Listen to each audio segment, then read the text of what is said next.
All right, everybody. Well, welcome to another episode of Live from My Drum Room. I have a really, really special show today. My guest is an old friend of mine, and I really mean that. We've known each other a long, long time. He's the son of legendary drummer Larry Londin, Sean Gallant London, and we've been trying to make this happen for some time, and I'm glad we finally managed to make it happen today. Without further ado, please welcome Sean Gallant London. You put me in that little room off to the side, and it killed me over there. That's It's what okay, happens. Hey, did you like the you know. munchies I had in there for you? Everybody likes when I put them in the Yeah, green yeah, room. they were good. Yeah, Yeah. You didn't mind that there were green M&Ms in that bowl. It's no. no, it was okay. I some of them look more like mellow yellow color, but they were okay. Well, it's great to see you. And by the way, I didn't tell you this during the sound check, but I'm going to let you do most of the heavy lifting today because Oh I God. no, I should have told you that ahead of time, but then you might not have been willing to Okay. do this today. But no, I just Okay. I'm long overdue. We're long overdue having this conversation today, and I so appreciate you being here and taking time. And your dad, as you can see by the response from everybody, that we've got a whole bunch of people watching. Your dad was such an influence, was so important to everybody, and I'm so glad we're doing this. So thank you. Well, I'm glad somebody wants to hear about him. So it's been Absolutely. 33 years, so I know. long I know. time. I know. So Yeah. Yep. But I tell you, your dad recorded so many great songs. I mean, he's made such a mark in music that like all the greats that aren't with us anymore, he's left a legacy and something to be really proud of. yeah, I think the biggest thing that I think that he left with most was that, which I wish there was still more of from that time period. And drummers used to be, and still some of them are, they were more family oriented. You never saw a lot of guitar players hanging out, sharing Yeah. ideas and tricks and all that. Drummers would sit down and share everything, like what heads they were using, why, how they were tuning, snare beds, everything. Because they knew that you could take any drummer's drum set and put any drummer on it, and that drum set would immediately sound like the drummer that was playing it because they all hit the drums a certain way and got certain sounds out of it. And so they always knew that it was like, I can give you everything that I know about drums and drumming, but you're never going to play like me because you're not going to think to play what I would play in this situation. And Right. that was a family thing, but it was like, you watch some of the greatest sitting there at NAMM shows just trading licks, or Jim Chapin and Ted Stein sitting there, one hand each, and they're playing, and it's like Ted's playing with his left hand, and Jim's playing with his right hand, and they're playing rudiments and having a conversation with other people walking up and still playing the rudiment. They Right. weren't Right. concentrating, and it was just like, and the tempo would go up and down and whatever, and they keep trying to mess each other up. That's the type of relationship Dad had with even a child walking up. He would share everything he could with them, and I don't see as much of that anymore. But we don't have those clinics anymore. Everybody's in video now, so. Yeah. And that's No, why you're I love right. your show, and I love the fact that the interaction that you have with a lot of the drummers, and that where they share the things that they used to do in person at trade shows or clinics or all of that, kind of like when you were saying you were at the Zildjian Day in '83, and I'm like, oh, I remember that show, or that sort of thing, and Yeah. Yeah. it was just a different time period. That's a Absolutely, fun Sean. picture. That's a great picture. And when you mentioned Jim Chapin, perfect segue to show that photo, which I wanted to show everybody. And of course, Dom Famularo and your dad. But you're right. You made a good point too. There's such a drum community. Even though clinics aren't so much of a thing anymore, the drum community is still there, and it's I think it's still really strong.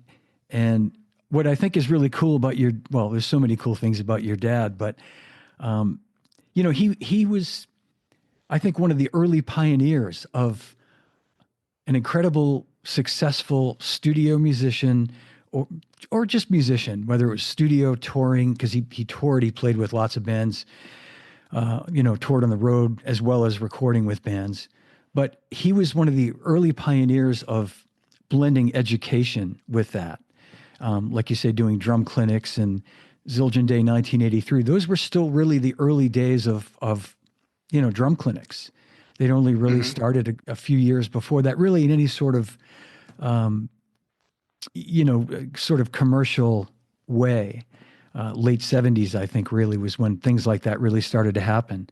And your dad, boy, we're going to talk about that Zildjian Day Boston, but every drummer that I knew that was there that day, every single one of them, I'm going to just say this, and like I said, we're going to come back to it, but it was like your dad, it was genius the way he planned what he was going to play, because no one had any idea what was coming when your dad came out and played that day. I certainly didn't. Mm-hmm. I don't think I knew who he was at that point. I certainly did after that, and I made a point of, trying to find different things. And then, of course, like everything else, you start finding all these things that he was on. You know what I mean? Once it sort of gets your attention, you realize. And then it was a year after that he was on the Steve Perry record, and I think that really brought a lot of notoriety. But he was such a master at all these different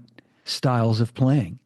And again, I'm going to turn it over to you in a second, but I know he really sort of got his start in Motown, right? I mean, that was really the sort of beginning for him, or Yeah, early. he started in 57 playing, and he was like 14, 15. Um, and uh, he actually was, he never graduated high school. He dropped out in the eighth grade because of his family and that. And um, the band director there didn't, he told my dad that he would never play drums or anything because he said he wasn't musically inclined. But I found out just the other day there's a great utility player in Nashville named Charlie McCoy, who his vocal coach in high school was married to the band director that told dad he couldn't play back when they were in Miami Hialeah. And but back in that time period, dad was washing dishes in a nightclub restaurant, and the guitar player from the band came in and said, "Hey, does anybody know how to play drums?" And dad said, "What's it pay?" And the Bobby at the time said, "It pays 50 a week." Dad goes, "I play drums." So dad went, and didn't have a drum set.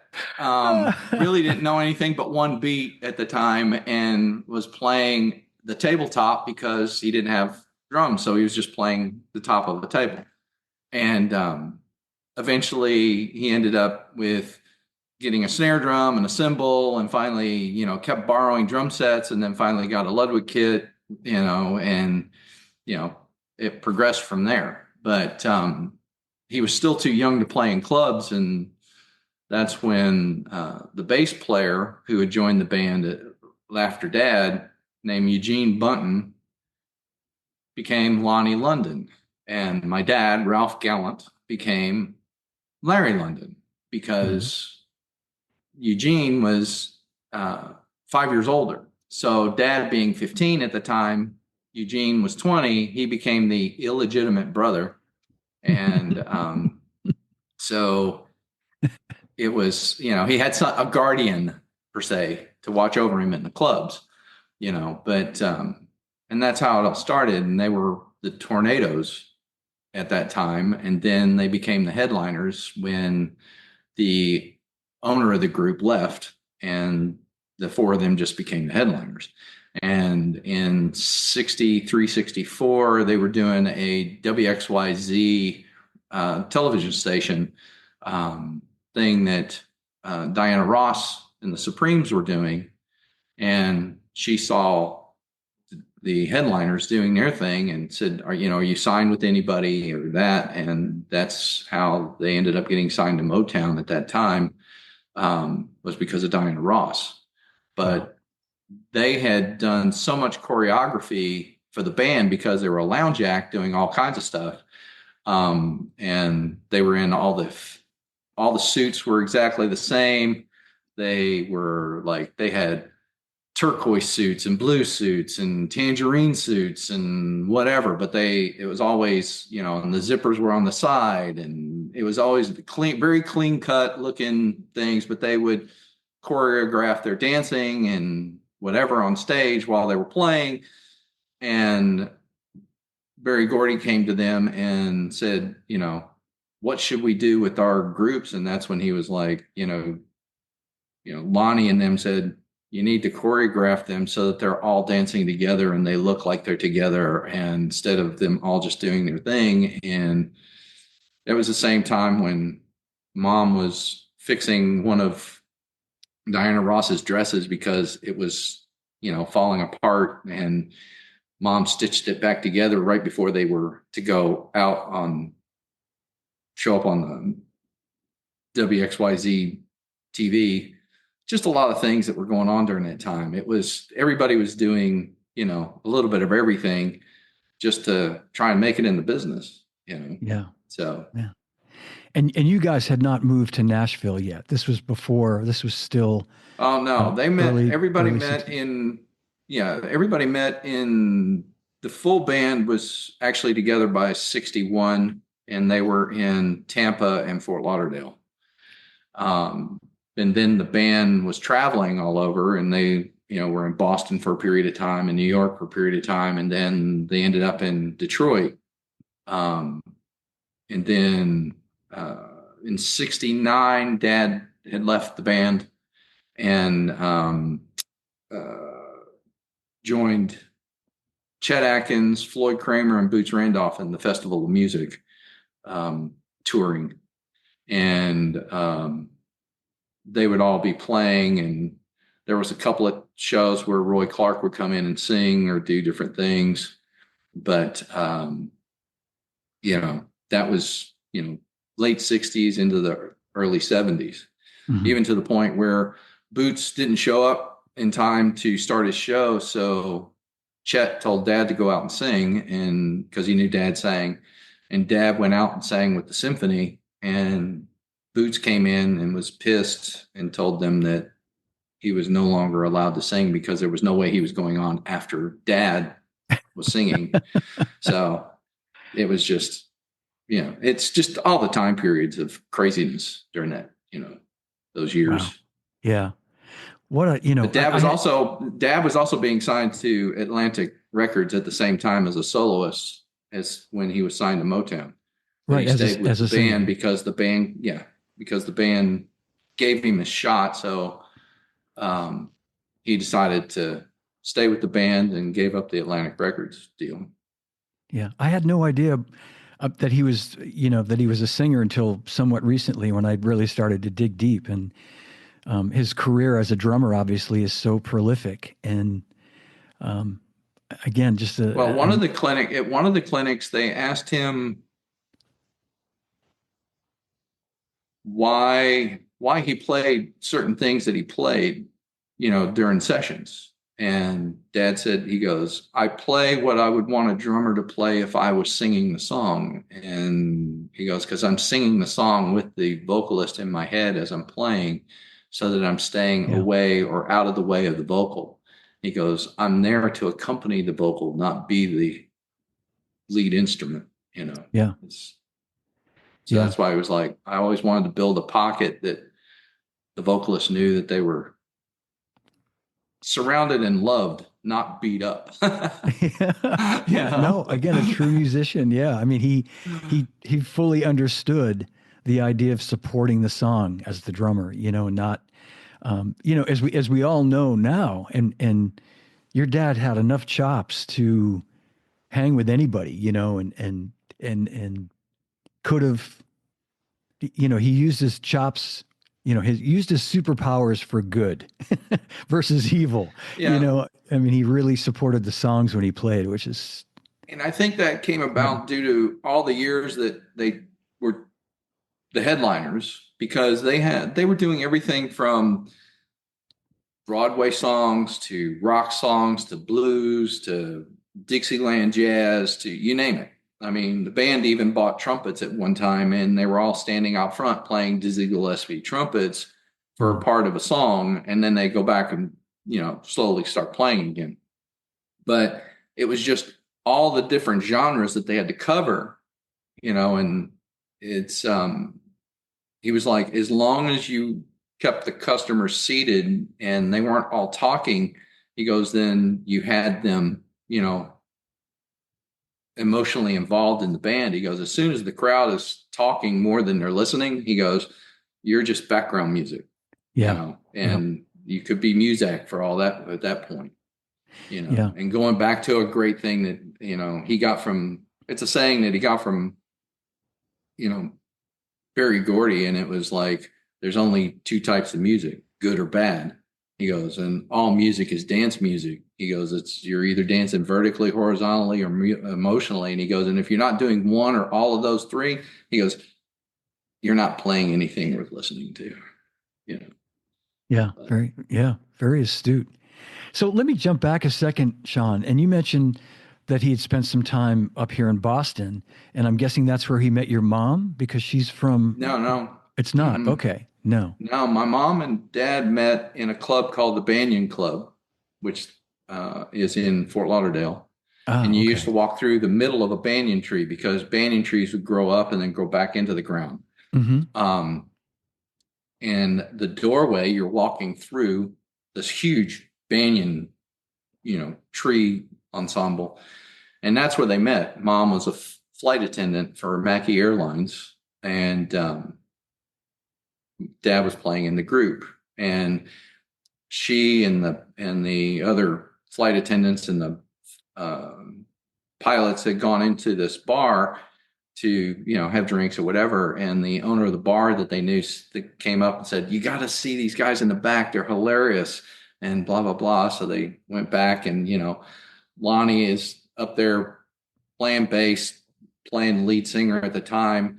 Bobby's hanging upside down from a trapeze bar, swinging back and forth, playing guitar. Dad's playing drums. They got, I think Ray Clayton was playing organ at the time, and they were all laughing because they were in shorts and short shorts and Hawaiian shirts and whatever, until they finally later found that they needed to dress more appropriately and be choreographed and all this other mess. But that's where they met. And then mom, that I think dad was still 15 at the time, and then they dated, and then mom didn't find out dad was 3 years later. Dad said they were in Chicago, and he said, if you want to get married, come up here. He goes, and let's get married. He goes, if not, then because they were tired of dating around or whatever. Long distance. And Yeah. so she goes up there to Chicago. They go in front of the justice of the peace, and he has to call dad's mom, my grandmother, to be married, because in Chicago, DuPage County, you had to be 21 without parent consent. Mm-hmm. So dad was just 18. Mom was 21. Ah, okay. And so mom's like, you're not. She all that time thought he was the same age. So yeah, that went over well. Oh man. But then they moved to Boston because mom's family is from Boston. Yeah. And Revere, right? they Revere, Mass. yeah, Revere. That's where my And mom's North from, by the way. Revere. Yeah. North Revere and Saugus, Mass, Can I And can I ask what year your mom was born? mom was born in 1940. 40. Okay, so Dad was born in 43.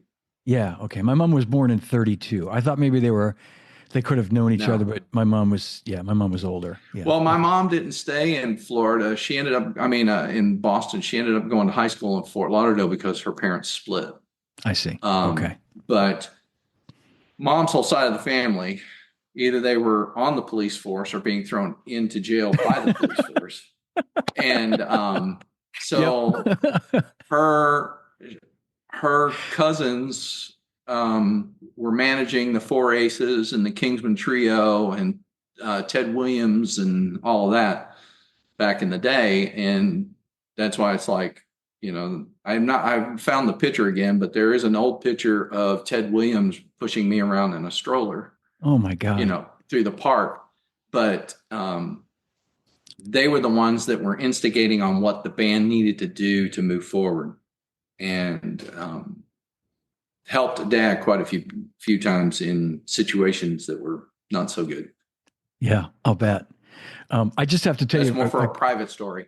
yeah, that'll be a private story. The first time I met your dad, when I actually had a chance to talk to him, which I'll get to in a minute, but I remember. Well, I'll back up. The Zildjian Day Boston you're talking about, 1983. He acknowledged your mom being there. He said, "My Mm-hmm. wife Debbie's here," and I think he must have acknowledged you and your brother being there. Were both of you guys there at that Zildjian Day Mm-hmm. Boston? Yeah, okay. I remember him, but I remember him pointing out that his wife was from Revere, Mass, which was being at Berkeley in Boston, it was, thought, oh, wow, my mom's from. But when I met him years later and I told him, I remembered him saying that and that I was originally from Boston. This was up when I was living in LA. And he said, and you, of course, your dad had such a Yep. great sense of humor. He said something like, "You don't sound like you're from Boston," or something like that. How come you don't say "park the car"?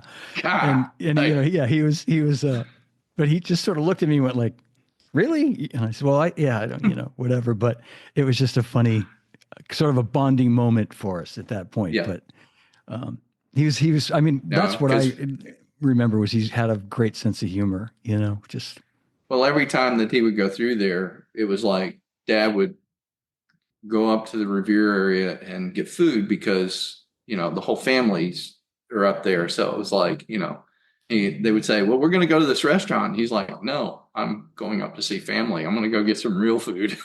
And because he's like, the family cooks better than the restaurant. And, oh yeah, and one yeah. time he took the whole band with him, and they went to my great aunt's house, and she put out a spread, and they were like, they called for the tour bus to come over and pick them up, and they just unloaded her whole refrigerator and everything into the bus, because it was like, they were like, "We're done eating all that crap for the Oh next man, week," that's great. Yeah, they ate So like kings for a week.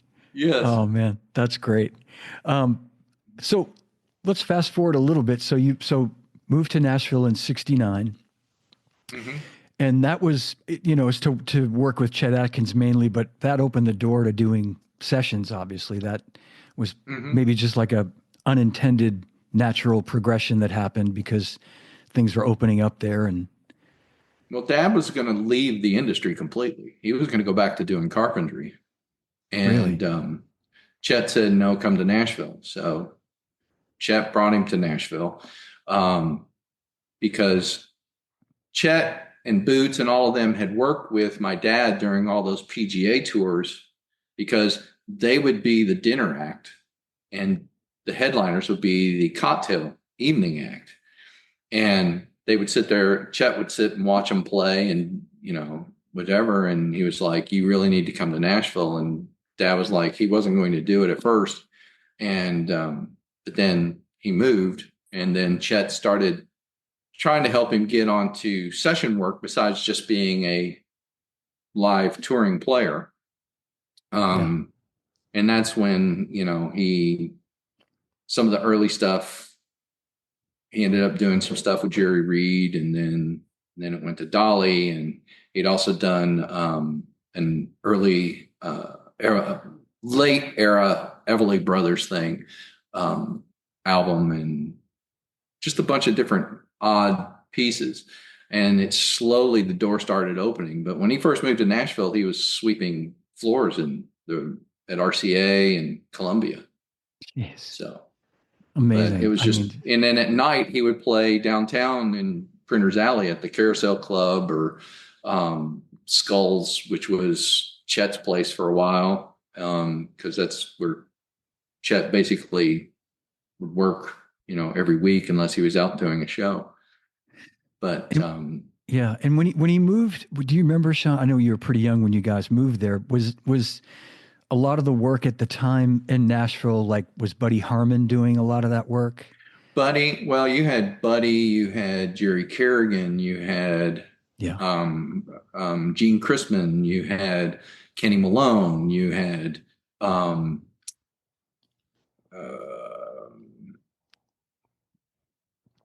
I can't think of, there's a bunch of other ones that came in. Roger Hawkins would come up from Muscle Shoals, Hmm. which is Yeah. another. I mean, there was a lot of guys that drummers today, when they listen to old tracks, they've heard all of these guys, Absolutely. Yeah. and Yeah. they don't realize who they are because they never, like Roger never wanted to leave Muscle Shoals. He would come up Hmm. to Nashville and do stuff, but he never wanted to go touring. He never wanted to be out playing all over the place. They did Yeah. that once as the Muscle Shoals rhythm section, but they didn't want to do it. So they never got really noted unless drummers like Dad or that would talk about them going, go back Hmm. and listen to Chain, Chain, Chain. Hmm.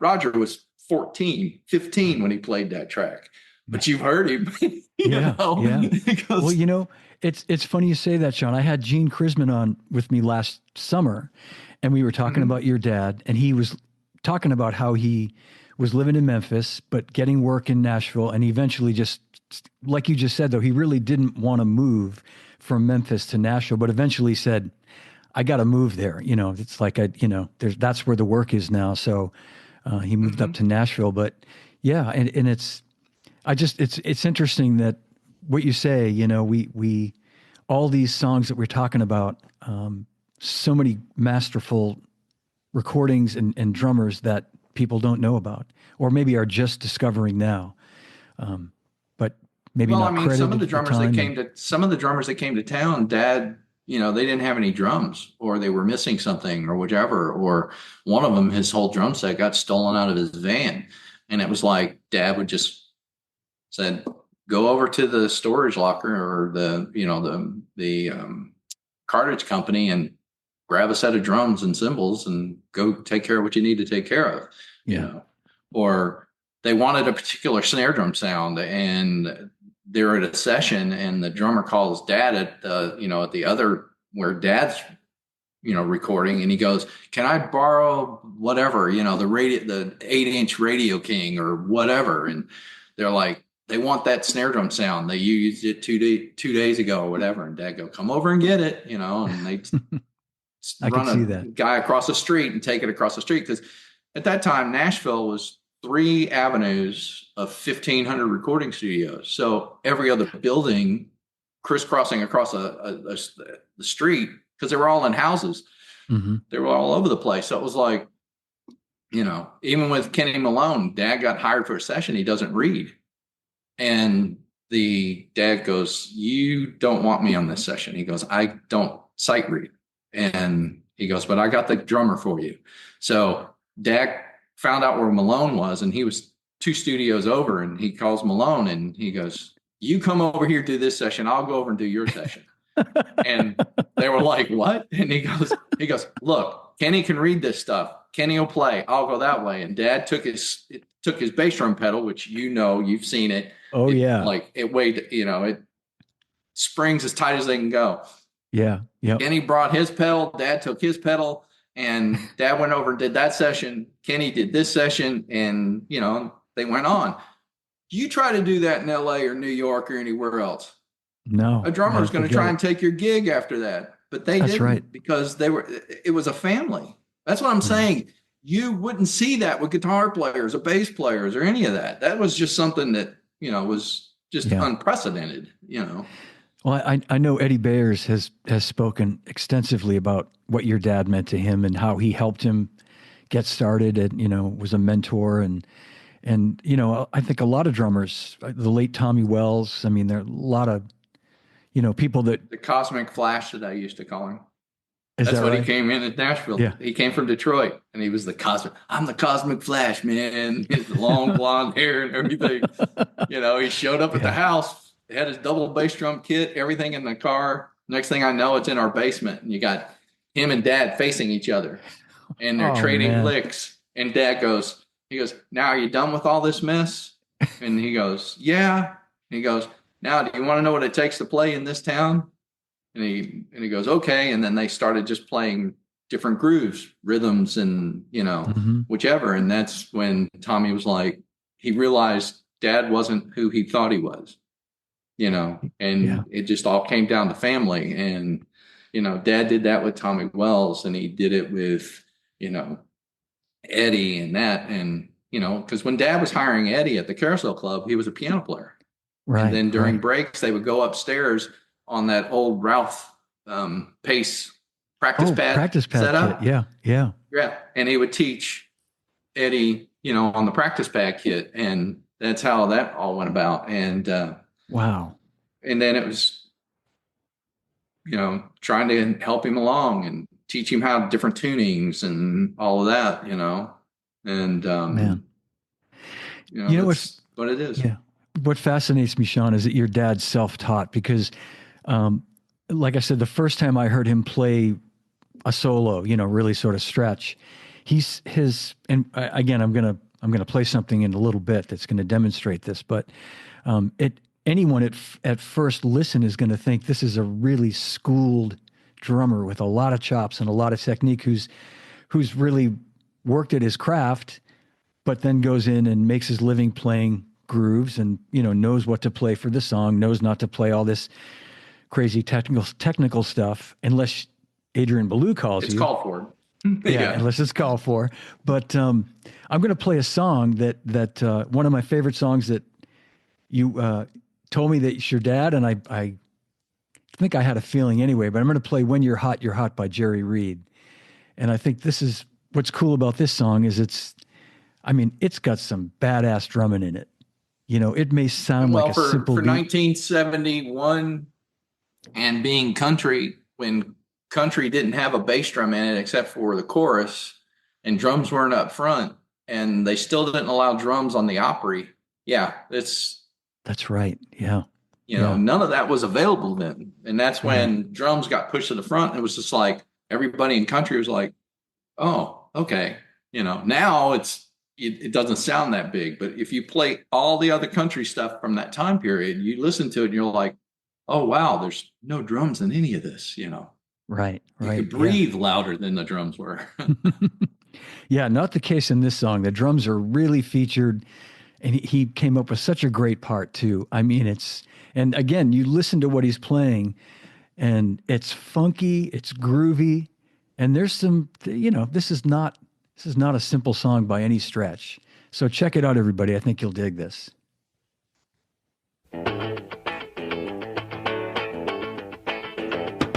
Son.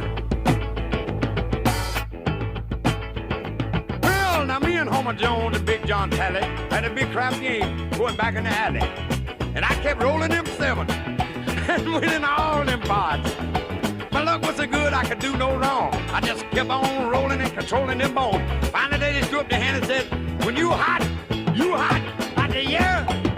When you're hot, you're hot. And when you're not, you're not.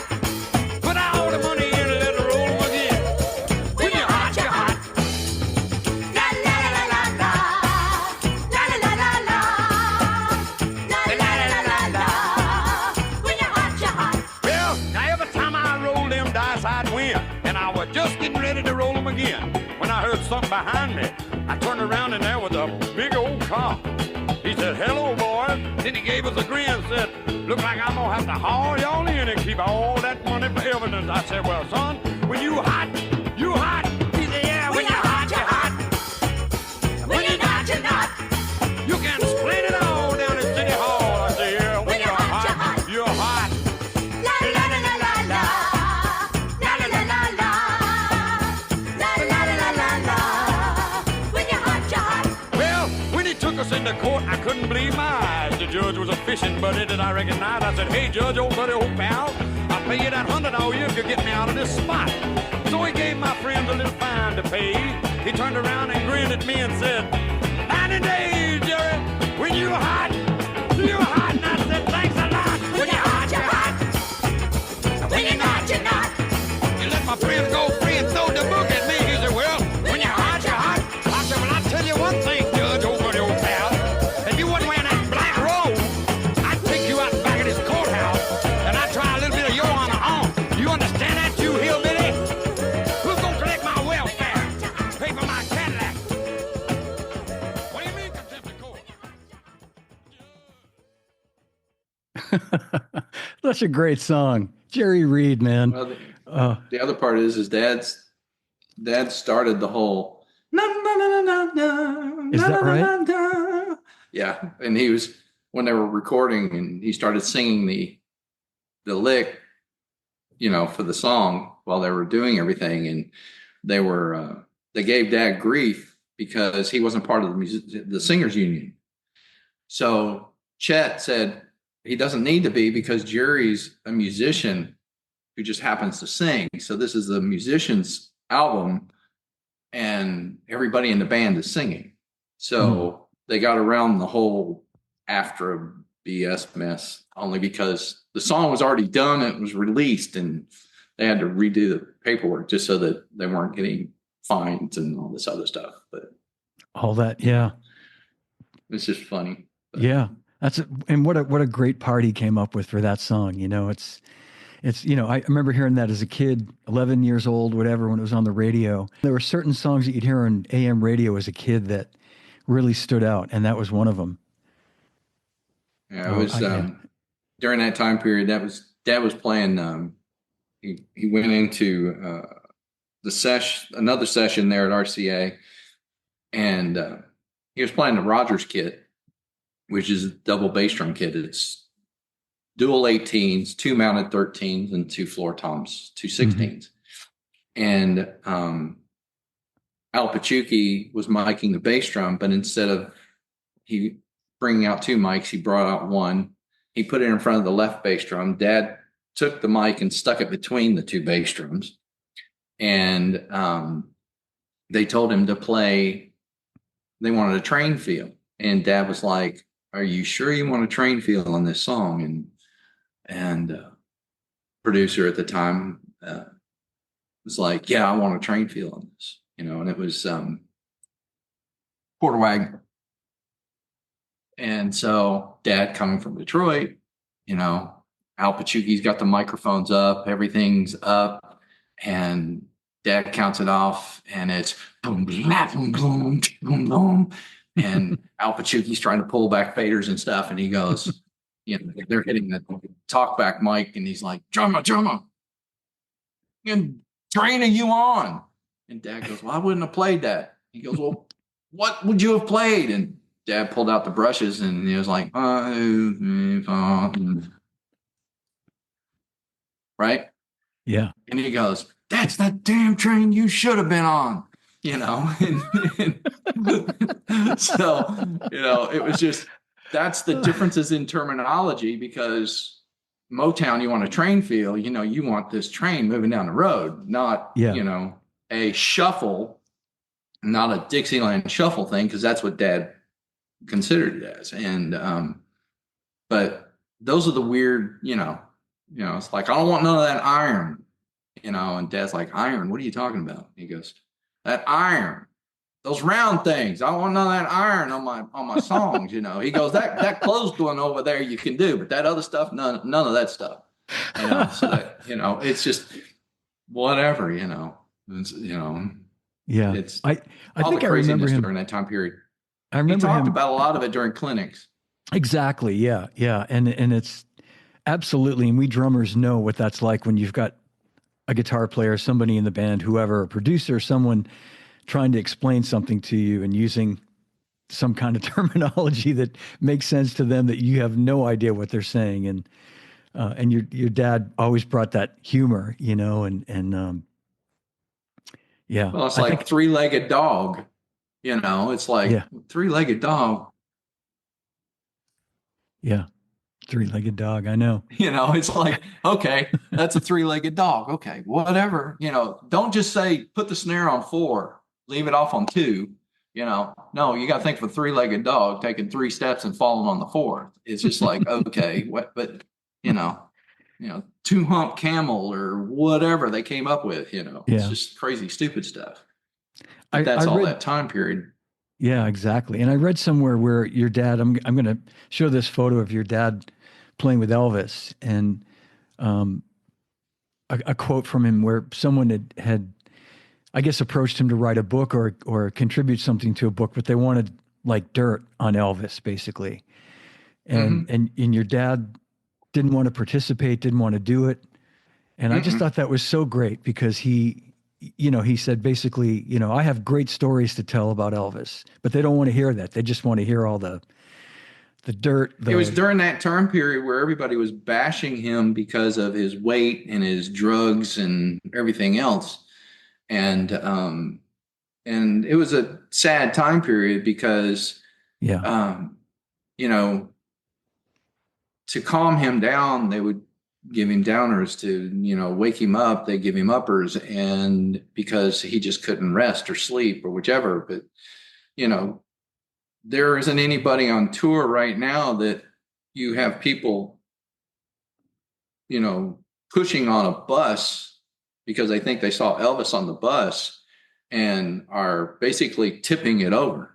Mm-hmm. That doesn't happen. Security guards and police and all of that, that whole thing was created because of Elvis. Now it's like Right. there's barricades and all kinds of stuff that have been created to hold crowd control. There was none of that stuff during that time period, and Right.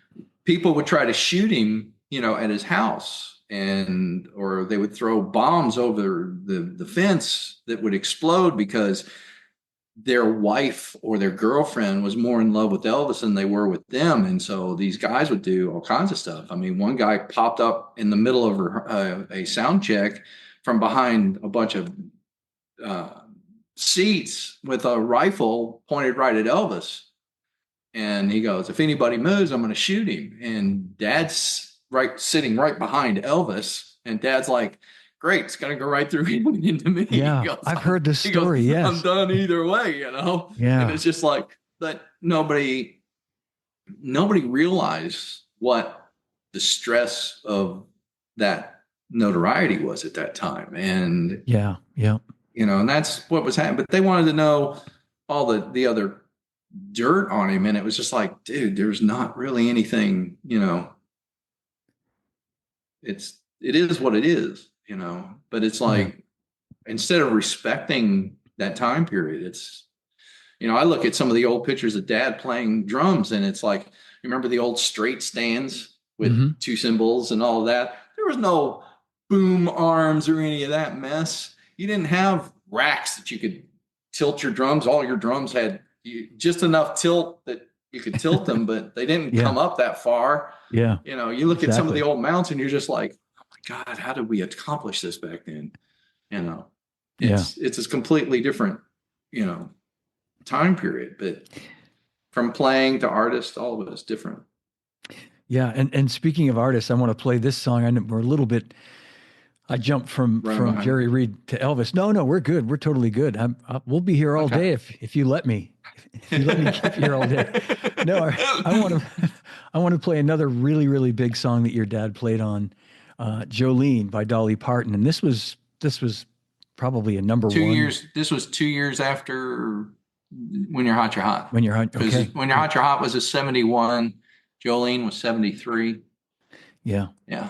And by then, was he really pretty established in the studios? Oh, no. Mm-mm. Not yet. Okay. No, because he was having to do more. He was out on the road with either Boots or with, he'd been on the road with Boots. He'd been out on the road with Jerry Reed promoting the Amos Moses and, When You're Hot, You're Hot albums. Mm-hmm. And he was also doing Jerry Lee Lewis, because he wasn't, during that time period, like Kenneth Buttrey and Kerrigan and Chrisman and Buddy Harmon, they were still the first calls. Mm-hmm. Dad was slowly getting into that, but he was doing a lot of the newer or people that were coming in from out of Nashville to record, like Joe Tex and Charlie Pride and, you know, that sort of thing, until they were like more established. But you would do a lot of demo work or lower end stuff. And as those artists moved up, they would keep you, you know, as part of their rhythm section because you've created this sound for them. Right. And that's what Dad was, you know. So it was probably right at the cusp of him establishing himself to start becoming, you know, a First Call or that in the, you know, that range. But, you know, I mean, at that time, there was so many artists recording here from all different genres that, you know, if you could keep 25 drummers that were all in that same league recording every day, doing 3 sessions a day. Yeah. There was a lot of stuff going on in Nashville. Absolutely. Well, let's play this great song by Dolly Parton, Jolene, with your dad on drums, 1973.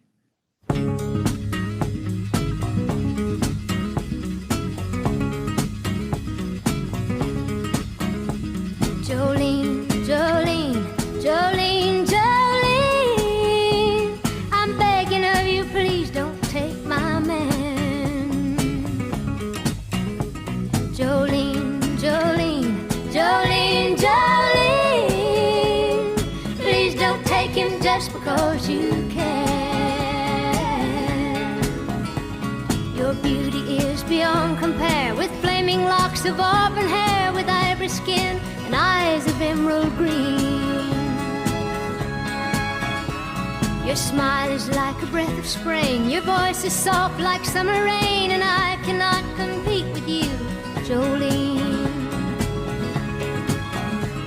He talks about you in his sleep, and there's nothing I can do to keep from crying when he calls your name, Jolene. And I can easily understand how you could easily take my man, but you don't know what he means to me, Jolene. Jolene, Jolene, Jolene, Jolene, I'm begging of you, please don't take my man. Jolene, Jolene, Jolene, Jolene, please don't take him just because you can. You could have your choice of men, but I could never love again. He's the only one for me, Jolene. I had to have this talk with you. My happiness depends on you, and whatever you decide to do, Jolene. Jolene, Jolene, Jolene, Jolene, I'm begging of you, please don't take my man. Jolene, Jolene, Jolene, Jolene, please don't take him even though you can. Jolene, Jolene.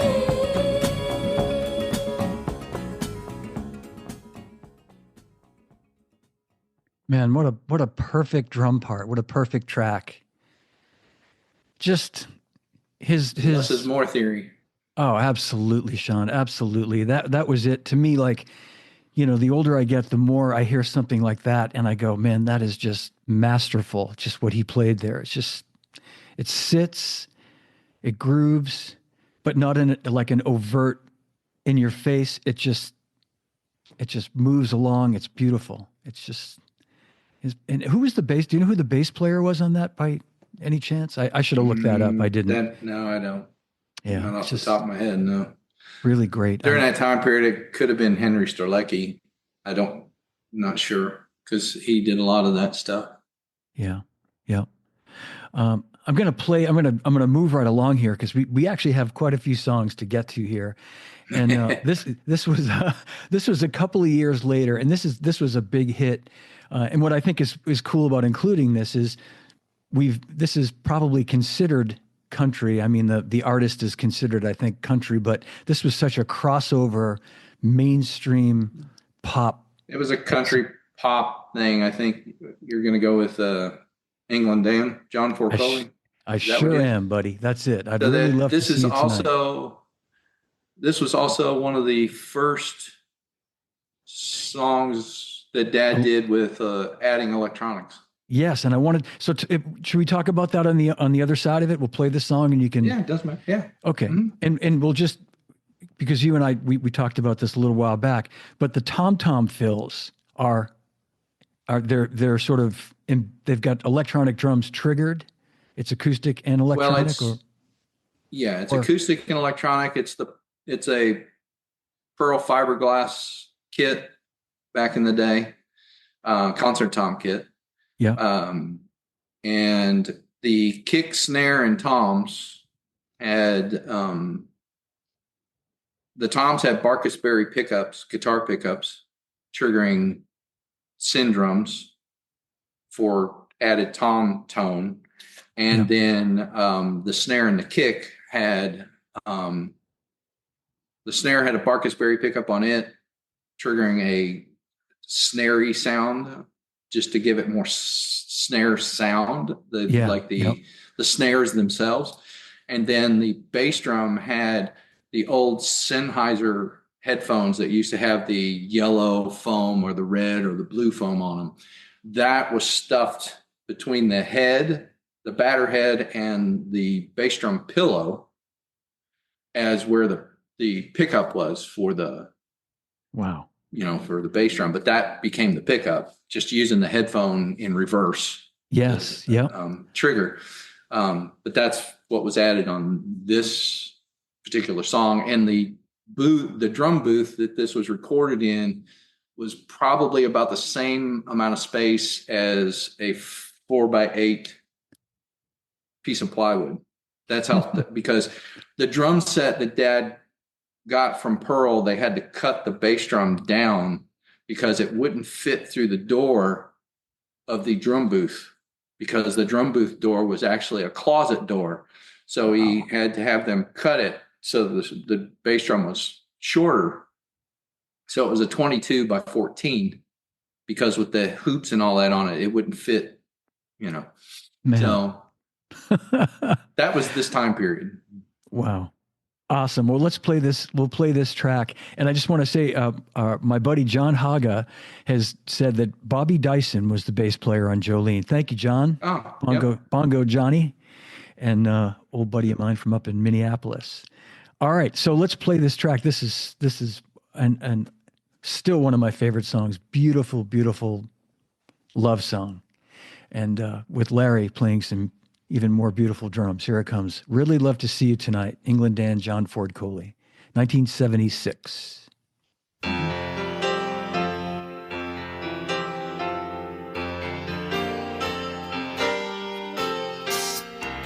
Hello, yeah, it's been a while. Not much. Beautiful cross How stick about too. you? I'm not sure why I called. I guess I really just wanted to talk to you.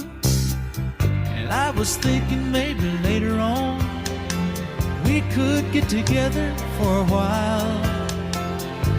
It's been such a long time, and I really do miss your smile. I'm not talking about moving in, and I don't want to change your life, but there's a warm wind blowing the stars around, and I'd really love to see you tonight.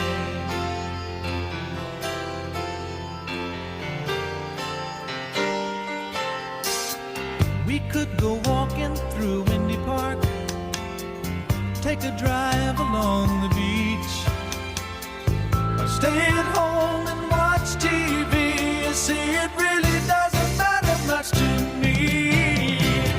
I'm not talking about moving in, and I don't want to change your life, but there's a warm wind blowing the stars around, and I'd really love to see you tonight.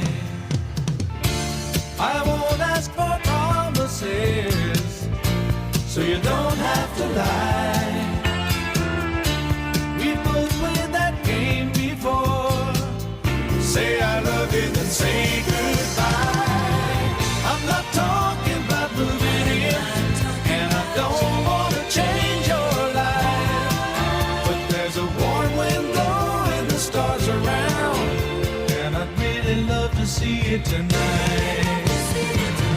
I'm not talking about moving in, and I don't want to change your life. But there's a warm wind blowing the stars around, and I'd really love to see it tonight. I'm not talking about moving in, and I don't want to change your life. But there's a warm wind blowing. Man, what a beautiful song. Beautiful playing. I mean, he just played the perfect part for that song. Yeah. Epic. There was I remember that one only because I was there when they were recording this, but that's because it was done by in the studio at sort of about that size. That's a different studio, but Okay. same. That's the drum set though. I wondered if But that was the it- kit. Okay. Yep. That's the kit, but that was after we had re-drilled the kit for the new Pearl hardware on the, for tom mounts and all of that. Mm-hmm. But that's the fiberglass kit with we'd taken the covering off of it because it was deadening, because it was only wrapped around. So the material wasn't attached to the shell itself really. And Dad felt that it was deadening the kit, but it's also called the signature kit because every artist that he recorded with, they signed the kit and it sits in storage. But that song was recorded at Lee Hazen's by the Pond out in Hendersonville, Tennessee, and it was right on Old Hickory Lake. And that was during the time period of the pocket fishermen. And I had one, I was outside fishing in between them, doing their session stuff. So Yeah. that's the only reason I know exactly that setup, because it was like I was there. So it was funny. And do you have a lot of his old kits still, Sean? Are they still in the family? Like that old Pearl I set? have most of the old kits. I have that Pearl kit. I have its sister version, which same toms, but different bass drum. I still have the Elvis Presley kit, which was the last kit that was out with Presley that did the last two shows that Elvis ever did. I was going to say that. Yeah. Yep. I have the Yamaha recording kit that Steve Perry, not Raised on Radio, but the Street Talk album was done. Yeah. Yep. O'Sherry. And then I have, the last three DW kits that Dad had. And then I also have the Rogers kit. Yep. That's the Steve Perry kit for Raised on Radio. That's got that 70s period Black Beauty. Oh yeah. Look at that. Yeah. And then all the other, electronics that he was using at the time.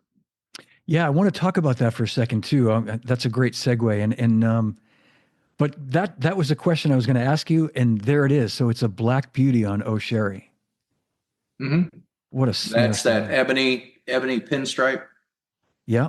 You can see the white line for the pinstripe, and fiber skin 2s on the bottom, and then Emperors on the top. Emperors on top. Yep. Mm-hmm. Man. Yeah. Well, we're going to get to that as well. I know a lot of folks are asking about that. And I just had a second ago one of your dad's rack systems up here. I want to just take a second here because, I think if your the rack system that you saw before and that Perry thing was that was the custom rack before you went to the rack that you guys had with the DW when you were there. The Dynacord stuff. Yeah. Yep. Yeah. Well, no, this is the D drum, the original D drum on the bottom, which he picked up when the trade show was in New Orleans, Louisiana. Yes. Yeah. Then the D Drum 2, which is the one that we worked on, the first one that we worked on with them, and then I helped design the 3 after that. Then the S900 Kai, which is above, which is Yep. weird because he ended up having to buy it from a Kai, even though they took all the drum samples off of the Journey album. And Oh my.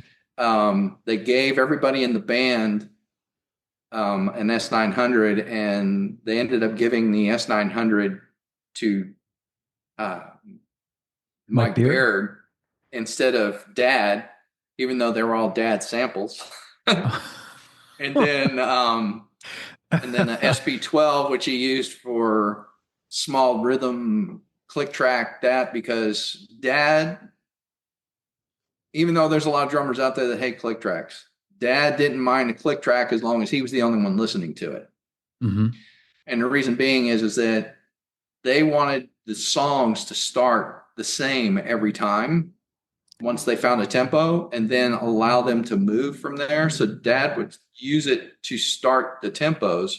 And then if the band wanted, if the music was moving up or down in tempo through them playing for the song, he wanted to be in control of it. But he also didn't like when they gave him a click that it was only on quarter notes, because you're sitting there and you're playing and your kick is on 2 of the quarter notes, the snare's on the other 2 quarter notes, and you're playing a hi-hat pattern that's on all of it. So he wanted something that was in between so that as he's playing, he's not trying to rush and drag, trying to find the click because he's on top of it. Yeah. Because when you're on top of it, you can't hear it. Yep. So he had all this other pattern stuff so that he could hear where the click was and it wouldn't affect what he was playing. Yeah.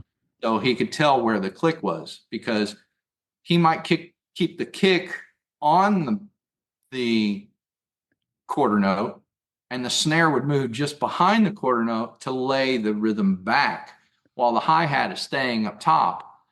So you're moving it back and forth depending on whether you're in the verse or the chorus or on the outro, so that you feel like you're pushing it on the out, so you're on top of it. You're laying back in the chorus, in the verse, and then you're playing on top of it or on it during the first chorus, and then in front of it on the next chorus or whichever. He wanted to be able to move that. But, it's that's why the way of using it it's the way of using it to help you than it is to go, well, I don't play to a click. I'm like, right. Okay. And even when he was on tour, he would play to a click because he wanted the tour he didn't want, if the band's feeling down, he didn't want them to start the song too slow, or you come off of a song and you're all hyped up and now you're going into a ballad and now the ballad's too fast. Yeah. Because he had to do that with Don Everly. Don Everly would start one song and it would be like and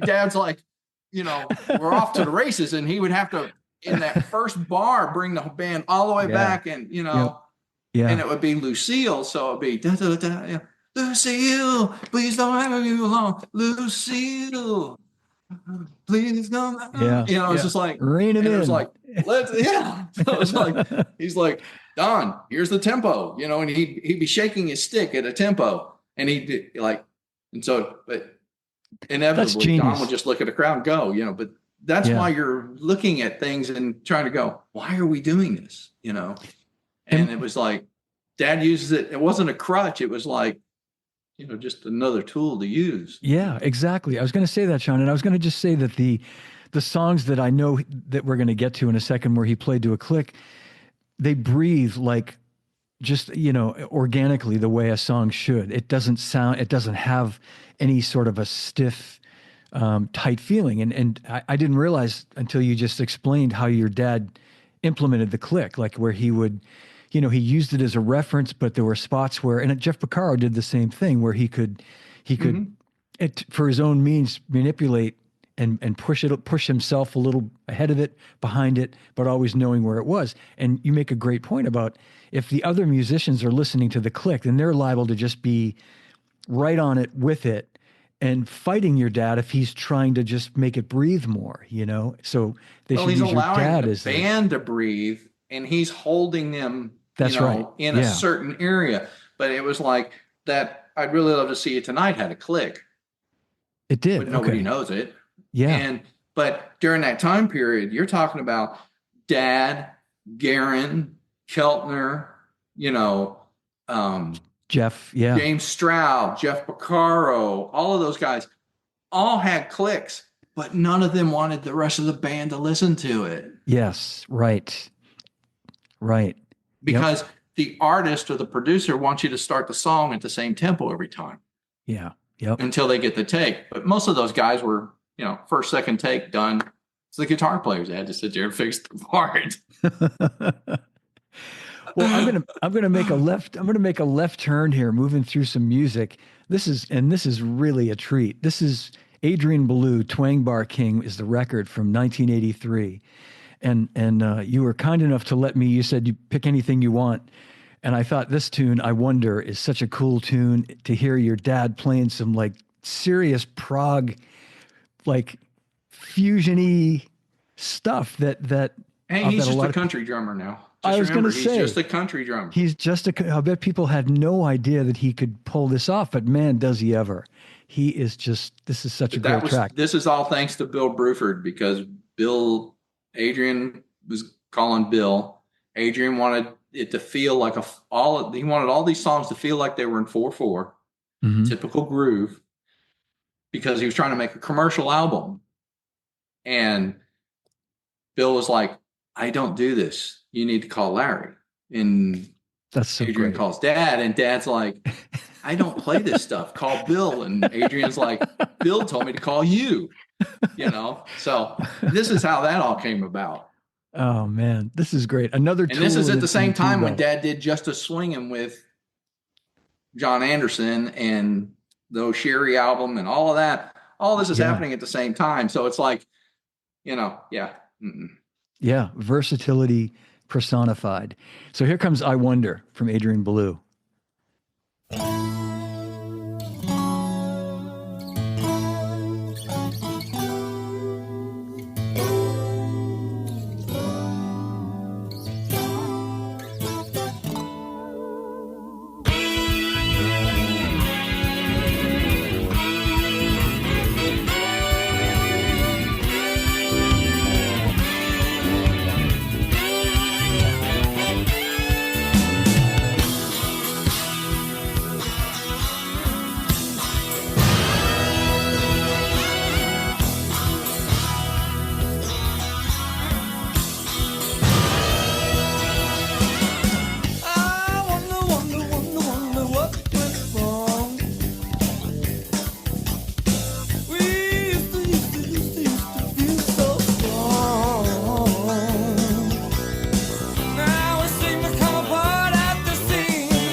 Oh man, I had to play the whole thing. Oh, that ending is too cool. Oh, awesome, awesome. Well, I'm It gonna, was interesting. It was interesting seeing that live yeah. at the 83. I think it was 83. It was the 83 trade show in Chicago because they played the Limelight Oh wow, yeah. during the NAM during NAM that year. Wow. Yeah. Well, we talked about this earlier, and I'm going to play a little bit of this. This is some video. It's the quality is not fantastic, but it's absolutely worth playing. This is some footage of your dad at Zildjian Day in Boston that we were talking about. And Oh, so you got the footage that I don't have. you know where I got this? I actually found it on YouTube. I didn't even know it existed. But I'll send you this MP4 Link. when we're done. Yeah, absolutely. Yeah, no, But because I asked Zildjian because it was in their archive, but I couldn't. They at that time they were like, no, we can't let anything go. I was just like, I just want to archive it for myself. You know. you know, I feel Yeah. like I came across some stuff when I worked there. I came across some old tapes when I first started working there, and there was some stuff. It might have even had your dad, and then mysteriously, I'm not making this up. It We couldn't disappeared. find it. Yeah, it disappeared, and it's a little bit strange. But Yeah. anyway, this was on YouTube. Someone had it, and the quality actually gets a little bit better. But I want to share this with everybody. This is Zildjian Day, Boston, 1983. I'm going to quickly set this up. Sean and I talked about it He's earlier. playing hands. He's playing hands when he starts. This is the shirt from that day. I'll show this when we're Yeah. done. Still have the shirt. And, I venture to say not many people before the show knew who Larry London was, but everybody knew who he was after because I'll say this. This was where he didn't want to do he normally would come out and talk. We talked about this, and Yeah. Yep. he looked out in the audience and it was all jazz guys and metal players, and Dad was just like, I'm not doing this. And he just walked out and started off with a drum solo. And then after it all, he walked out front and said, all that's great, but it doesn't pay the bills. Now let's get down to actually talking about what actually makes a living. Yeah. Yep. I remember that. I do. I remember that. Yeah. My jaw was on the floor just after seeing him play. I won't play this. It's about 4.5 minutes. So I won't play the entire solo, but I'll play some good bits of it, and everybody enjoy this.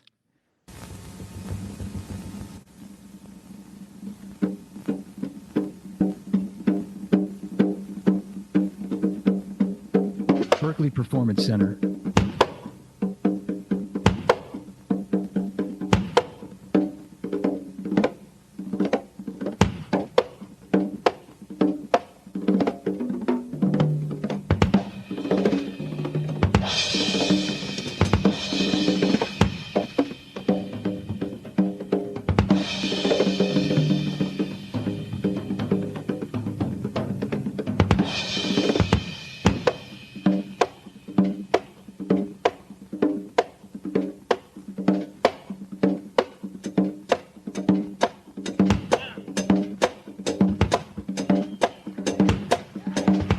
This groove is ridiculous right here.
Recognize those 16th notes, everybody?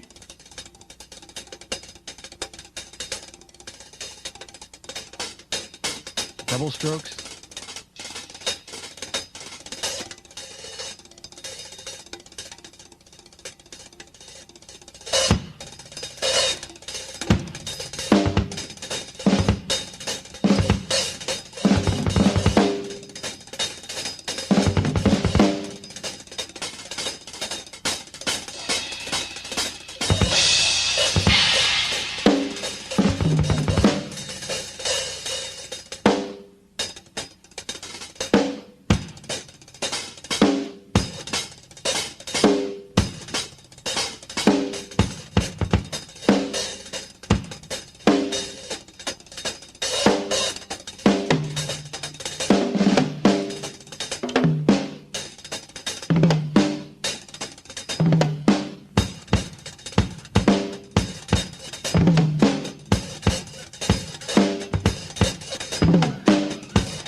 That's the end of the tape. Unbelievable.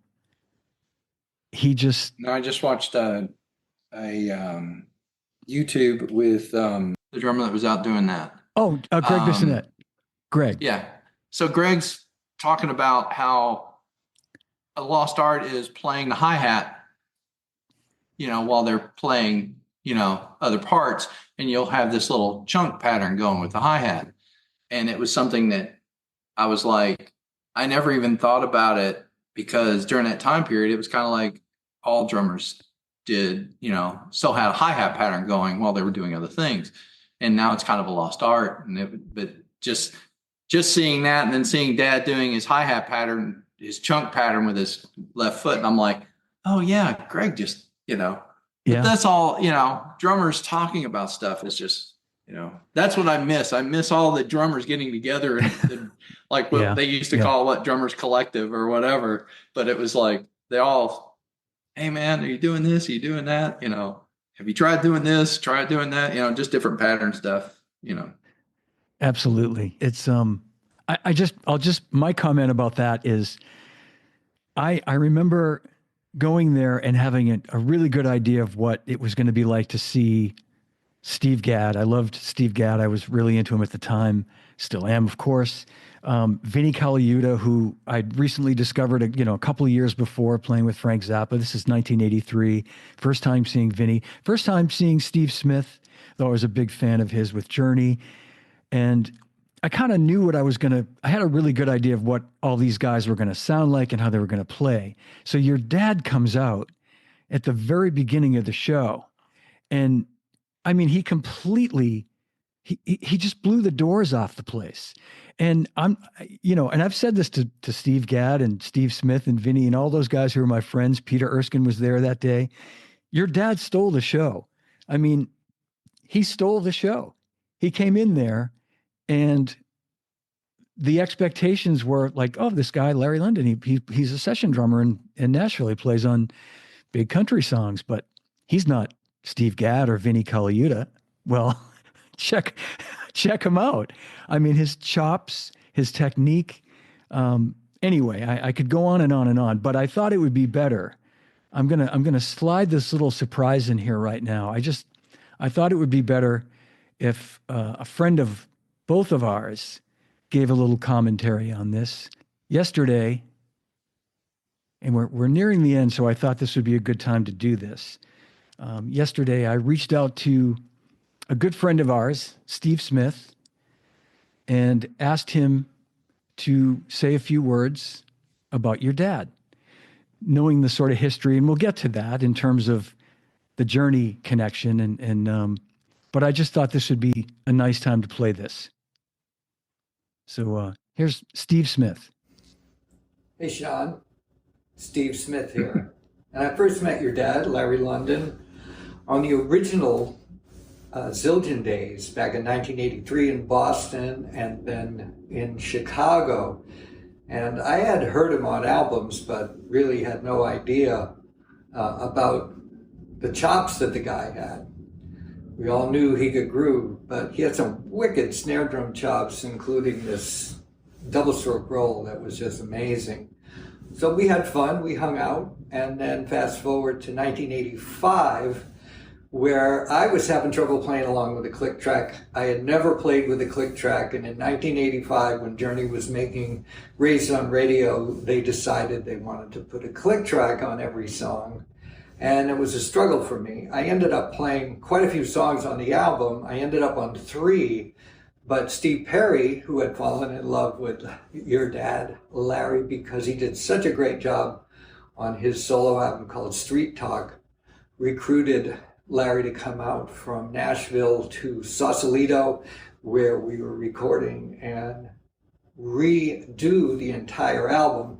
I know that Larrie was played some of the tracks that I did, and 3 of the tracks he said that he couldn't improve, which Steve Perry told me later. So those are the 3 tracks that I'm on. And also, if you listen really closely, you'll notice in some of my tracks and Larry's tracks, some of the tom sounds were a digital drum called the Dynacord.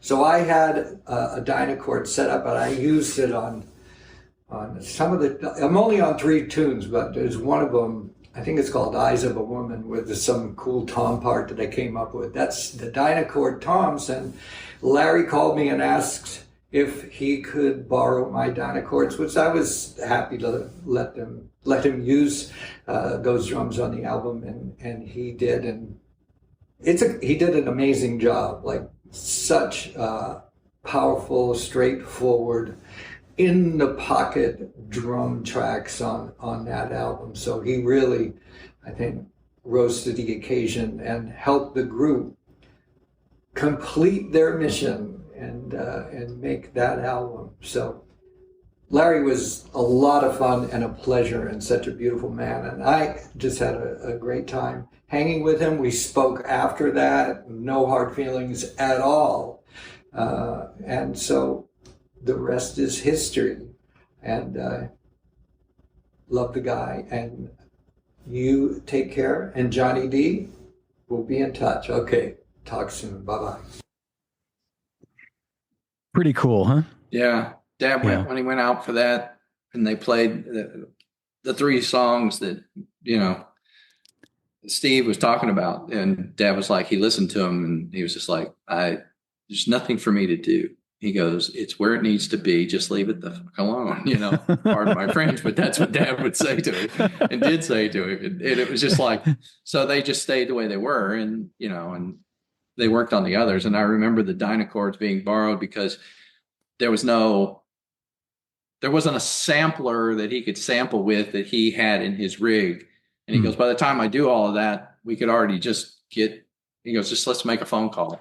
Yeah. And Perry wasn't wanting to do it, but Dad was like, I'll just call him. Let's just get this over with.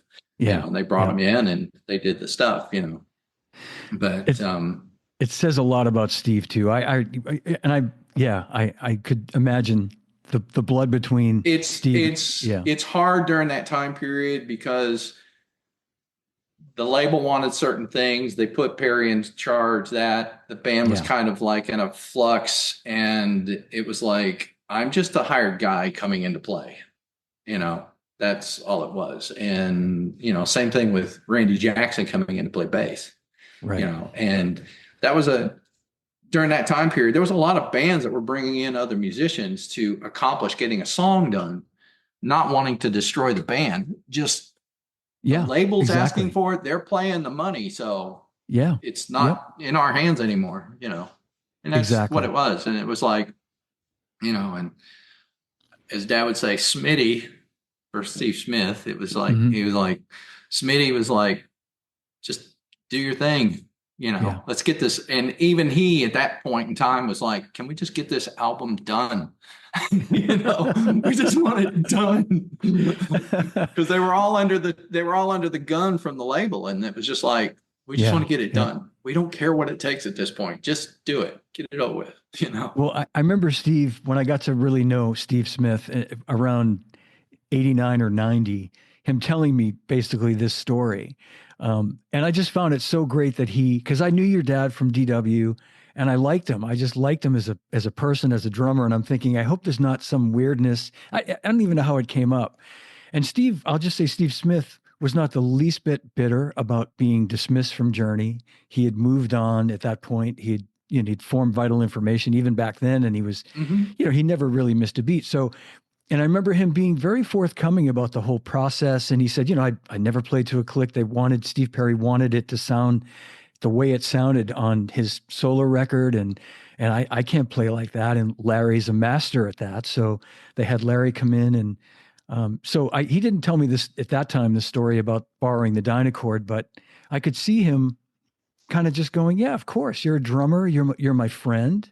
We've hung out together. I'm not going to say, no, you can't borrow my Dynacord electronics, to your point, Sean, and it's the drummer thing. Yeah. And it's the thing is that they were asking for a certain type of groove pocket that they wanted. And that's why it was like on the other 3 songs, they were more jazzy rock instead of R&B rock. And Dad was basically a 2 and 4 through the floor guy. And Smitty had this movement, this like ballet in the middle of his playing, and that Dad didn't do.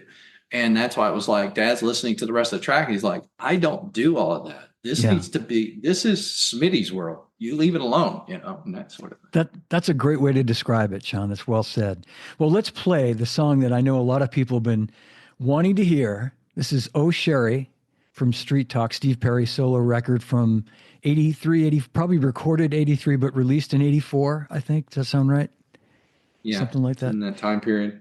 Big hit song. And again, masterful. To me, Steve Perry, one of the great singers of all time, without a doubt. The drum track makes this song. Sorry, Steve. Sorry, everybody. But this drum track is a masterclass. Here we go. Just everybody knows.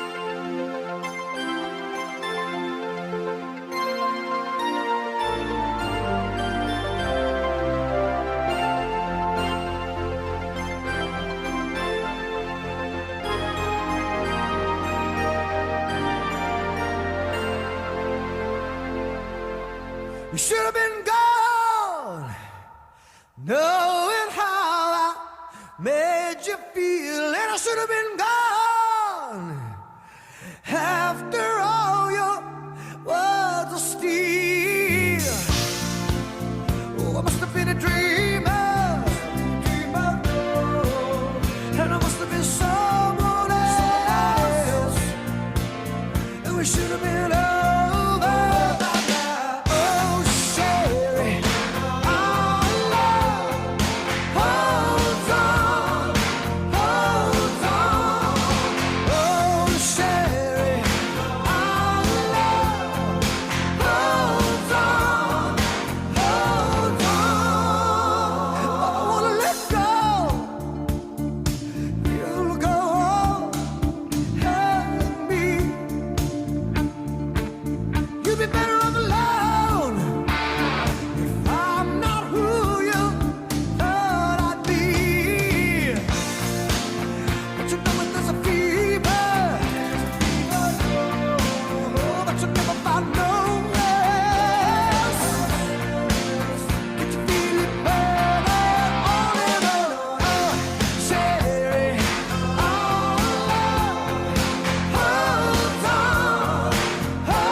Wow. Talk about a perfect track.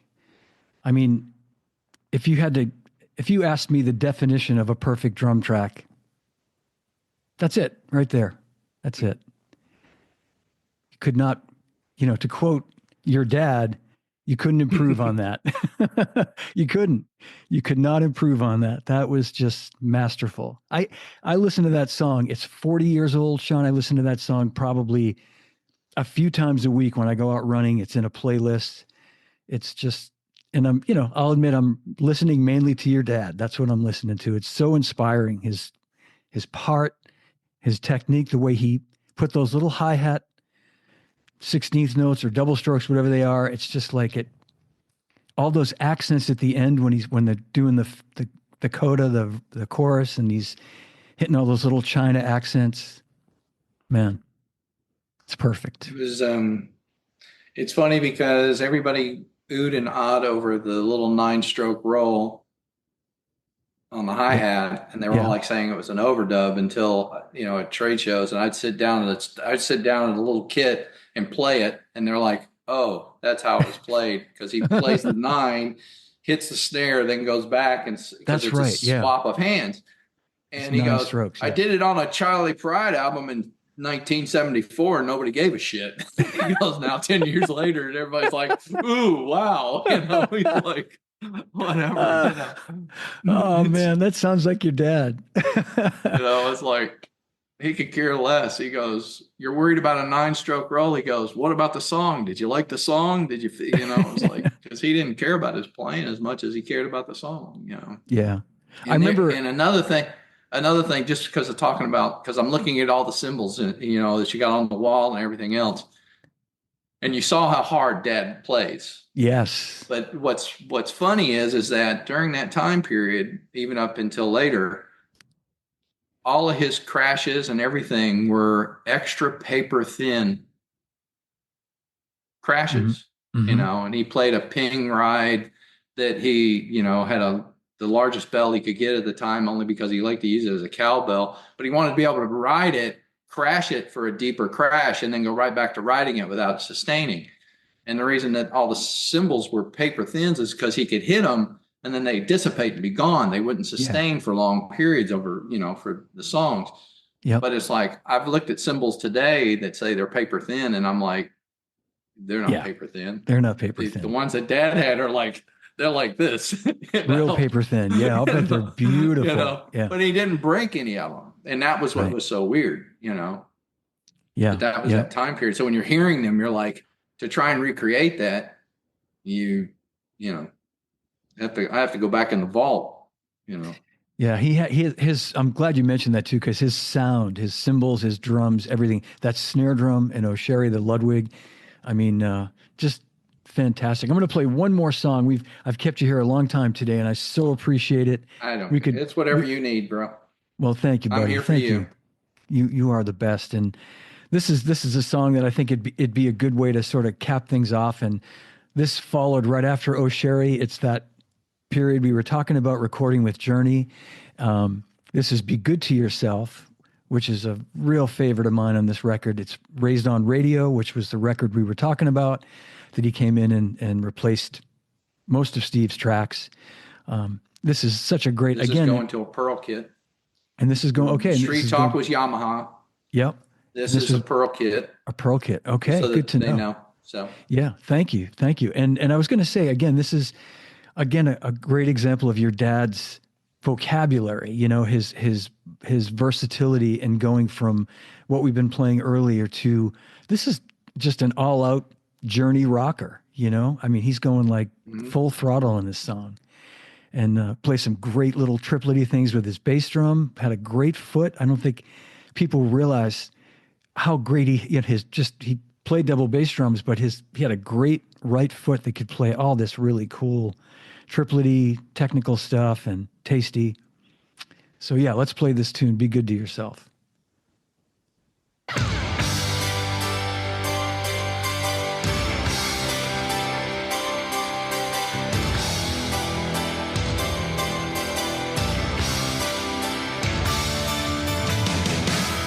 Running out of self-control, getting close to an overload.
what a great example of just the way he grooves on that song is just untouchable. It's It's a as he lesson. said, 2 and 4 through the floor. Yeah. Yeah. Well, that he did and more. Just amazing. Just an amazing drummer. And, just he's missed, I know. And, but as I said at the very beginning, thank God there's so much great music that he created that we can listen to, and appreciate his drumming forever. Mm-hmm. I mean, I'm lucky that I can still at different times be in a restaurant or a store or whatever, and they'll play something that he was on, from country to rock to whatever. And so he's still always a part of my life, and that, it is, it's a nice thing. And at times it's a sad thing, but not as much as it is a, exciting time period. And if it wasn't for Lissa, Yeah. I probably wouldn't have that many pictures. I know. I You know. know. I wanted, she God bless captured Lissa. a lot of photos of Dad, that were from a lot of different time periods. A lot of different setups, and that sort of thing. And then I'm lucky that there are people that are out there that they'll still send me songs that I didn't know Dad was on, or tracks and stuff from different musicians when they're going through their archives and go, "Oh, did you know your dad played on this or your dad played on that?" And I've slowly been building up more and more of an archive of different stuff of what he has played on, and that, more just for my own, history of remembering things. Yeah. It's like the Motown songs and stuff, like the one that you brought up before we even started this today, where, Benny and them were sick. Dad had to fill in, and played on different tracks at Motown and stuff. And, Yeah. but doesn't really get credit for it, but, it's just remembering those times and remembering things, because it's like it's been so long since talking about it or any of that you forget it until somebody says something and it triggers something, a response or a thought or a memory or any of that. Yeah. I just think it's great that you were such a big part of it too, Sean, that your dad made your whole family be part of his life the way he did, like that you were at all these events. I've known you 40 years, or more, from trade More. shows and more. Yeah.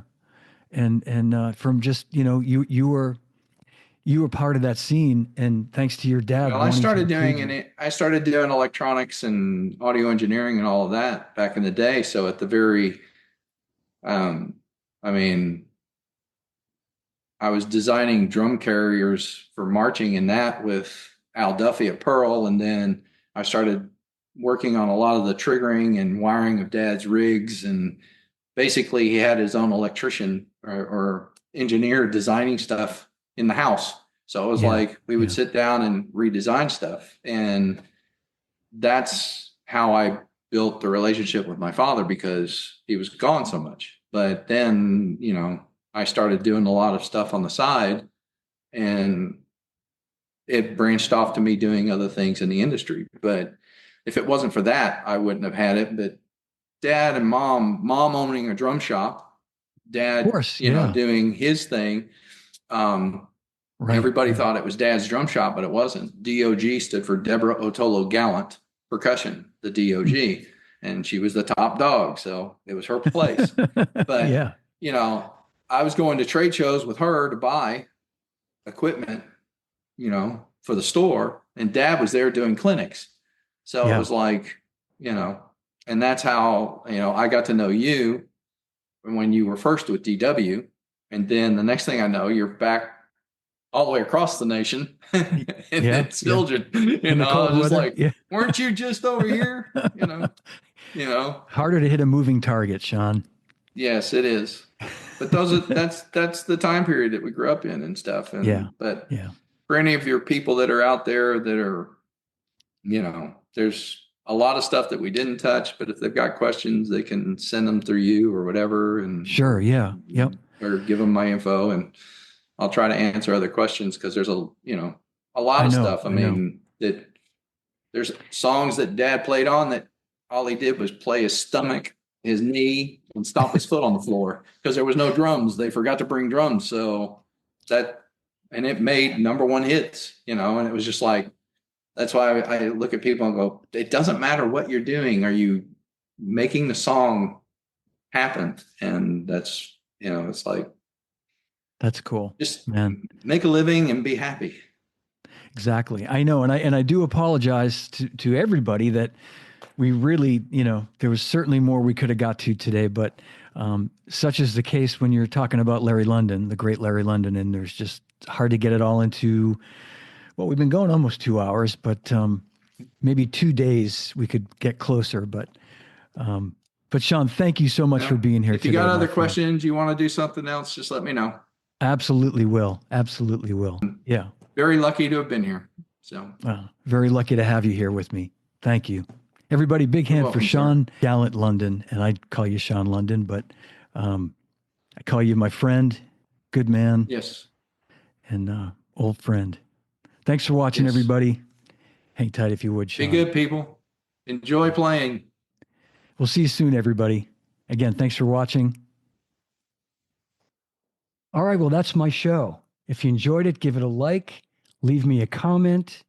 Don't forget to subscribe to my YouTube channel, and you can listen to the podcast on all podcast platforms. And a reminder, Live from My Drum Room t-shirts are available in sizes extra small to double XL, $25 in the US. That includes shipping. Here is my Venmo payment information at John-dechristopher-2. And don't forget to include your size and your shipping address. Very important information.